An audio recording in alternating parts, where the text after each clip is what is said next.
Apa yang sebenarnya kamu inginkan? Sementara orang-orang sekampung kamu mengatakan kamu Islam dari lahir. Sementara orang-orang sekampung kamu mengatakan kamu Islam dari lahir. Kamu tidak pernah menjadi mu'alaf. Kamu Muslim dari kecil sampai hari ini. Tapi kamu bukan mu'alaf, Asrul. Tapi kamu bukan mu'alaf, Asrul. Tapi kamu bukan mu'alaf, Asrul.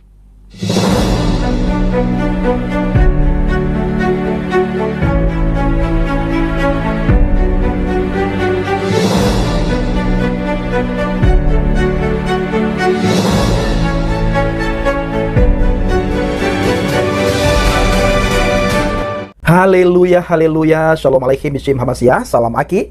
Aku kabarkan Injil keselamatan. Bapak Ibu yang Tuhan, ketemu lagi dengan saya, Evangelis Abraham Effendi Usman. Bagaimana kabar saudara semuanya? Tentu luar biasa. Yes. Wow, kita itu sangat istimewa.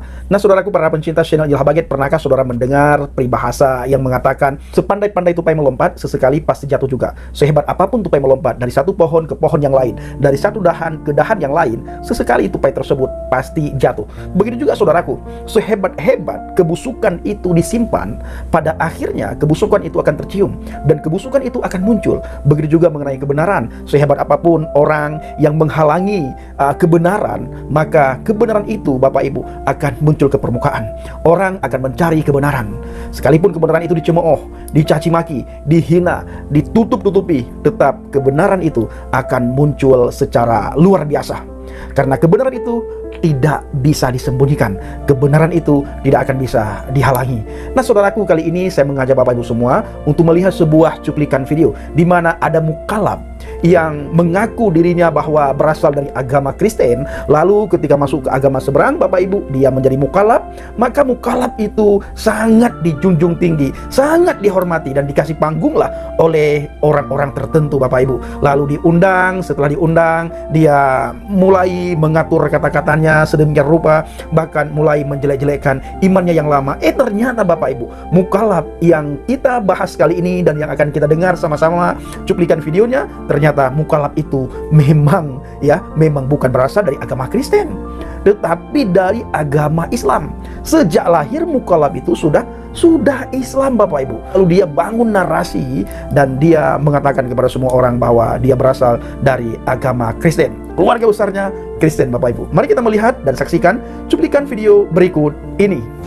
Sebuah video yang akan saya tampilkan bagaimana seorang mualaf yang mengaku-ngaku Kristen dari lahir, dan mualaf ini sangat disanjung-sanjung oleh banyak umat muslim, sahabat. Bahkan beliau dianggap sebagai raja. Mungkin beberapa di antara kita sudah mengenal beliau ya, karena sering masuknya ke channel-channel Kristen, dan beliau sering mengaku-ngaku sebagai mualaf. Beberapa video yang akan saya tampilkan, pertama bagaimana seorang muslim menyanjung seorang mualaf ini dan mengatakan beliau adalah mualaf cerdas. Video kedua adalah bagaimana seorang mualaf ini bersaksi, ngibul, dan bercerita bahwa dia adalah seorang Kristen dari lahir. Dia karang-karanglah cerita itu dan bagaimana dia bisa menjadi seorang mualaf dengan mendapatkan hidayah. Video ketiga adalah bantahan seorang ustadz. Ustadz ini tidak saya ketahui namanya siapa, tetapi dalam video tersebut dikatakan bahwa dia adalah Ustadz Jul. Ustadz Jul ini sudah tidak tahan lagi, sahabat, dengan kelakuan si mualaf ini. Akhirnya dia bongkarlah, dia selidikilah, dan ternyata si mualaf ini adalah muslim dari lahir. Walaupun dia simpan-simpan, namun oleh karena kejadian di antara mereka berdua, Pak Ustadz ini membongkar siapa si mualaf tersebut. Kita saksikan bersama, sahabat. Tuhan Yesus berkati. Antara seorang mualaf cerdas dari Ambon yang bernama Rahmana Jaya, ya kalau nggak salah ya, Rahmana Jaya, seorang mualaf cerdas dari Ambon yang juga pernah hadir pada channelnya Fatimah Sadiah ya, yang juga menampilkan seorang murtadin dari Ambon ya. Dia menanyakan tentang reliabilitas kesaksian ya, adanya semacam pemaksaan masuk Islam di Ambon ketika ada kisruh di Ambon ya. Bagus ya, Rahmana Jaya. Di saya lahir besar di keluarga yang beragama Kristen Protestan. Tidak ada satupun keluarga saya sebelum saya itu memeluk agama Islam, tidak ada. Semua mayoritasnya beragama Kristen Protestan, ada yang Advent. Jadi kenapa saya terpanggil menjadi seorang mualaf? Saya waktu selesai kerusuhan di Maluku, saya mengungsi ke Manado waktu itu. saya sering masuk hutan cari-cari rotan karena kita cari makan kan di nama tempat di Manado itu Merinding. Nah, tempat berupa translokal begitu yang ditempatkan pengungsi-pengungsi yang dari Ternate itu. Nah, saya sampai saat ini masih terbayang. Nah, itu terkadang antara tidur, tapi belum dalam arti antara tidur dan tidak itu saya sering melihat sosok yang biasa orang katakan Tuhan Yesus itu. Bahkan saya juga pernah dibawa jalan-jalan ke atas langit. Sudah sekitar umur 17 tahun. Oke, 17 tahun ya. Artinya udah Ya. sadar lah antara yang Iya, mana, sudah sadar. udah bisa tahu lah mana yang halusinasi, mana yang benar, mana yang Bahkan saya sudah menikah, sudah dalam arti sudah kumpul kebo 1 kali waktu itu di Manado. waduh. Ya. Karena waktu itu kan zaman kerusuhan, waktu itu kita mengungsi kan kehidupan manusia sudah bisa dibilang setengah hewan. Kan hidup sekumpulan dalam ruangan besar itu kan siapa yang mau tahan? Lihat kiri kanan cewek semua ya, akhirnya suka sama suka akhirnya pindah tinggal di tempat yang sudah disediakan pemerintah di nama lokasinya Modo Inding.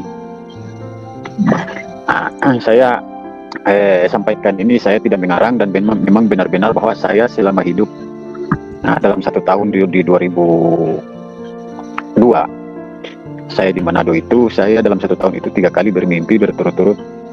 Dalam 1 tahun itu saya tidak tahu berapa jaraknya antara pertemuan pertama dengan yang kedua dan yang ketiga itu berapa jaraknya, tapi dalam 1 tahun itu seingat saya 3 kali saya ketemu dengan sosok yang mereka sebut Tuhan Yesus. Tetapi saya tidak pernah diajak untuk ada yang bilang ke surga, tidak. Bahkan saya hanya dinasihati, bahkan saya diberikan petunjuk jalan yang lurus, bukan menyembah Yesus. Itu waktu itu abang ingat ketemunya di mana? Memang waktu di mimpi itu ketemunya di mana? Di rumah, waktu saya pulang kerja capek. Pertama di waktu sore, waktu itu musim hujan. Jadi kabut di daerah itu kan kabut. Jadi sore saya baring-baring di ruang tamu. Antara sadar dan tidak, saya kayak roh saya ini diangkat jalan. Jalan itu menuju ke awan-awan putih sementara yang mau turunkan hujan ini. Dan sosoknya saya masih ingat sekarang, warna bajunya warna putih, rambutnya saya masih ingat sampai saat ini, tongkatnya saya masih ingat. Jadi kalau kita mau lihat di gambar-gambar, itu seperti yang memang kata orang Tuhan Yesus. Tetapi di dalam perasaan saya, apa mungkin ini adalah Yesus, sedangkan ajaran dia hanya menunjuk kepada langit yang kosong arah timur. Situ tempatmu akan kembali. Berbaliklah ke arah itu. Itulah tempatmu yang sesungguhnya engkau akan kembali ke hadirat Allah. Cuman Bang Ramana Raja kok bisa nggak yakin itu? Biasa kan orang Kristen ya, kalau ketemu yang sosok gituan akan yakin tuh Yesus. Bahkan kalau yang dari Muslim aja ketemu gitu langsung jadi Yesus, langsung jadi pindah keyakinan juga itu kan, kayak kesaksian murtadin itu. Ini kok Bang Ramana Raja malah sebaliknya nih? Cuma pada saat itu kan saya beragama Kristen. Nah, kenapa saya diperintahkan untuk keluar dari keyakinan tersebut? Saya selalu diberikan petunjuk menghadap kepada matahari. Masuk dalam hati saya, ada apa ini? Ini mungkin cobaan. Saya masih tekun berdoa dengan menggunakan nama Yesus pada saat itu. Pada pertemuan yang kedua kali, saya sudah mulai yakin. Ada keluarga di sebelah yang mereka punya keyakinan gereja pertobatan. Mereka sering menari-nari, dalam arti sering kesurupan dalam hati saya. Kalau itu memang Roh Kudus, tidak mungkin. Begitu saya berprasangka seperti itu, malamnya mimpi lagi. Jadi 2 kali ketemu dalam keadaan antara sadar dan tidak. 1 kali itu ketemu memang mimpi. Jadi yang kedua itu mimpi. Oke. Yang kedua mimpi ya. Dapat petunjuk yang sama. Dia tidak berkata banyak dan tidak menyampaikan hal yang lebih-lebih. Dia hanya mengatakan apabila engkau mau kembali kepada hadirat Allah, dia hanya tunjuk, berbaliklah ke sana. Cuma menunjuk kepada arah kiblat. Tapi waktu itu kan Bang Ramana belum tahu itu arah kiblat. Belum tahu. Saya belum tahu, lillahi ta'ala, saya belum tahu. Saya masih belum gubris. Mungkin ini hanya mimpi biasa. Lah saya pada zaman itu kan pemabuk, memang rusak betul saya. Ya, anak muda biasalah, anak muda Ternate ya. Pas yang ketiga kali itu, saya ketemu bukan lagi antara sadar dan tidak, tetapi sadar. Itu saya ketemunya di hutan. Saya waktu masuk cari rotan untuk dijual. Oke. Ini artinya bukan ini benar-benar ini ya. Bukan mimpi. Karena waktu saya ketemu beliau dalam keadaan gerimis, baju beliau pun kena embun. Berarti nyata. Artinya bukan dalam bentuk roh ya, bentuk fisik jadi. Bukan fisik, saya ketemu bentuk fisik.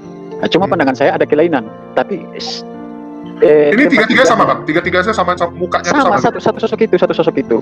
Nggak, Cuma beda-beda ya. menurut, Bukan cahaya gitu. Kadang kan Iya, ada orang bukan. bilang cahaya nggak bisa dilihat. bukan. Ini jelas ya. Bukan. Karena bekas injaknya di daun yang kena basah itu membekas, berarti asli manusia. Ada fisik lah, ada tubuh Iya, ada tubuh. fisiknya. Waktu dia berjabat tangan dengan saya pegang tangannya, saya rasa bahwa berdaging. Nah, itu pula yang dikasih tunjuk. Kalau kau mau betul-betul kembali ke hadirat Allah, menghadap ke sana. Tapi saya belum tahu makna dalam arti bersujudnya itu menghadap ke sana, maka kita akan ketemu Allah. Nah, di mana tempat kita akan kembali. Bukan berarti sampai di Ka'bah itu Allah. Menurut pandangan sekarang ya. Sesudah terakhir ketemu yang ketiga kali itu, esoknya pas ada pemanggilan pemulangan pengungsi ke Maluku Utara. Kita pulang kampung. Saya sampai di Maluku Utara, saya masih senang, dalam arti masih masuk gereja, masih jadi pemuda gereja, masih aktif vokal grup, menyanyi di gereja. Kadang saya bawa saudara-saudara saya yang perempuan pergi menyanyi, ajarkan mereka lagu, kita menyanyi. Bahkan status saya di kampung saya di dalam gereja itu saya sebagai seksi perlengkapan, seksi perlengkapan dalam organisasi pemuda. Suara saya jelas? Jelas kok. Bertahun saya menyimpannya. Tergores hati ini, ya, dilukai begitu dalam. Saya simpan, saya kubur dalam-dalam. Saya mencoba untuk menjadi seorang Muslim yang sabar. Itu kesalahan saya. Saya tidak mampu menyimpan semua. Lalu kamu sekarang membela Islam muncul, kamu tuduh orang Islam membunuh orang tuamu, membunuh adekmu, membunuh pamanmu, membakar orang tuamu, menyembelih orang tuamu. Apa yang sebenarnya kamu inginkan? Sementara orang-orang sekampung kamu mengatakan kamu Islam dari lahir. Sementara orang-orang sekampung kamu mengatakan kamu Islam dari lahir. Kamu tidak pernah menjadi mu'alaf. Kamu Muslim dari kecil sampai hari ini. Tetapi kamu mungkin saja pernah ikut di istrimu yang kamu bawa ke Tenggara. Di rumahnya seorang oknum polisi yang juga hari ini mencari kamu. Ya. Cobalah Rahman Raja, jangan sok mau jadi pahlawan. Jangan sok terzalimi. Jangan sok merasa kamu itu mu'alaf.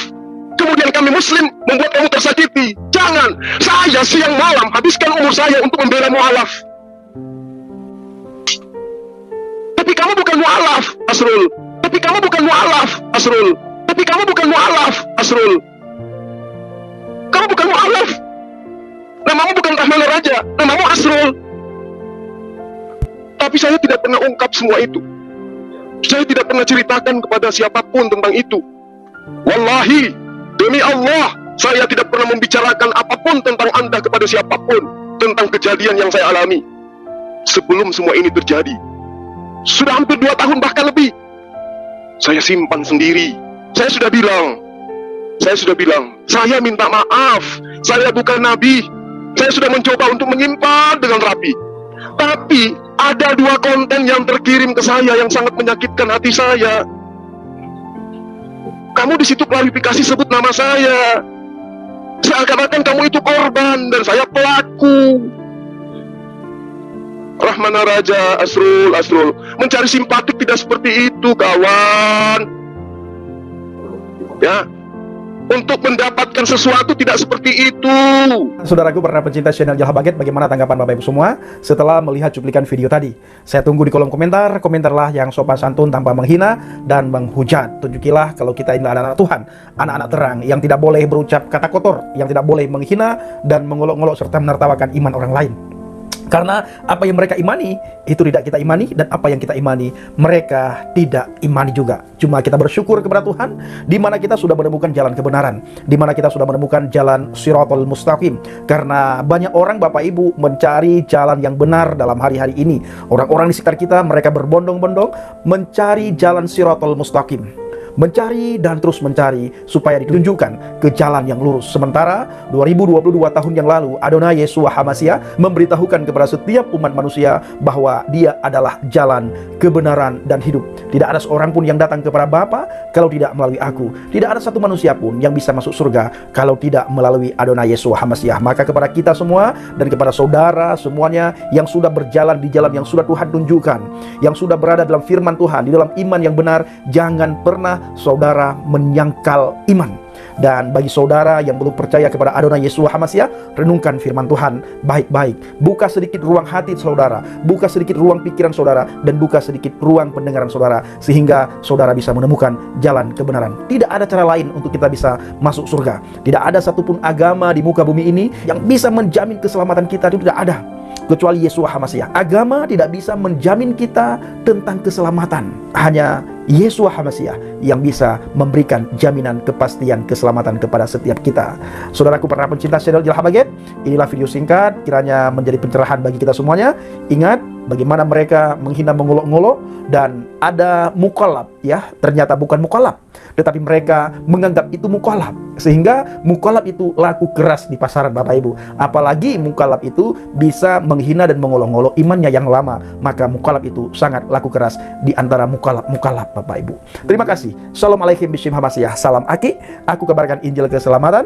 Bapak Yahweh bishim Adonai Yeshua HaMashiach. Waruah HaKodesh memberkati kita semua. Haleluya. Amin. Salam murtadin. Saya mengucapkan terima kasih kepada Bapak Ibu semua yang selalu mendukung penginjilan Habaget, baik melalui doa, dana maupun motivasi yang saudara berikan. Apapun yang sudah Bapak Ibu taburkan, kiranya Tuhan balas berlipat ganda. Terima kasih.